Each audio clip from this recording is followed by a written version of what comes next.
Thank you. My name is Kate Anthony, and I'm a Quaker and a pacifist.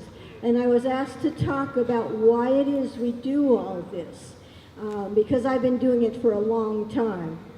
The first time I was arrested for civil disobedience was in 1971, at the height of the Vietnam War.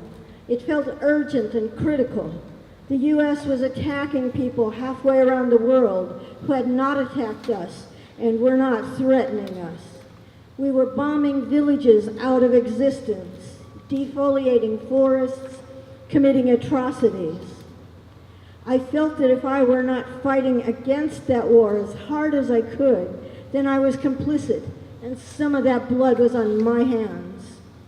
We had written senators and lobbied and marched and protested, and still the war went on. So starting to do nonviolent direct actions, to get arrested, to put our bodies on the line was a way to amplify our voices, to make the people in power listen to us, to keep increasing the pressure.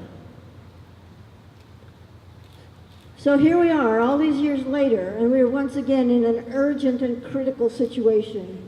We are in a complicated and multi-pronged crisis. We're in an environmental crisis. We're in a massive species extinction event and have already wiped out nearly 40% of all the species that existed on Earth 100 years ago. We have already increased global average temperatures 1.5 degrees, where 2 degrees is what scientists say is the ultimate we must hold to avoid catastrophe. We are already suffering massive droughts, floods, rain bombs, heat waves, ferocious hurricanes due to climate extremes.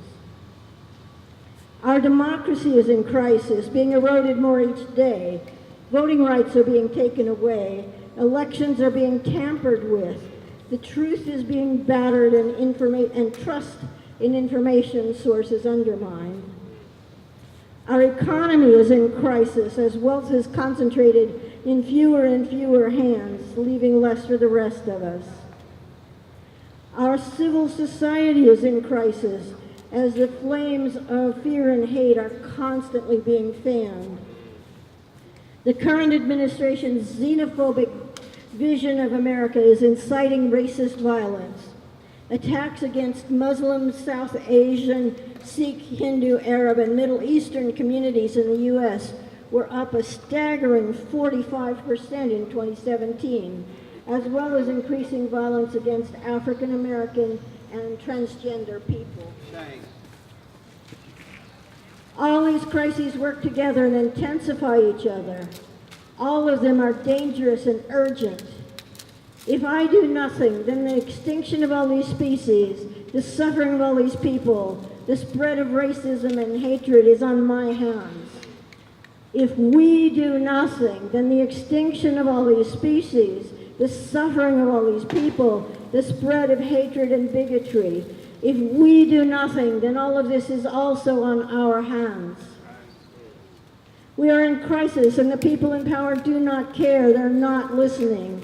We do phone campaigns until their lines are overloaded. We send emails until their computers crash. We send letters and get completely unresponsive form replies back. The Supreme Court decided in Citizens United that money talks louder than the voices of the people. Are we going to let money talk louder than we do? No!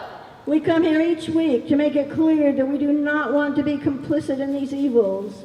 We come here each week to demand changes that will work towards peace and justice.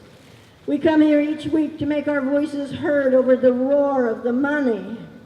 We come here each week to keep putting pressure on the people in power to do what is right.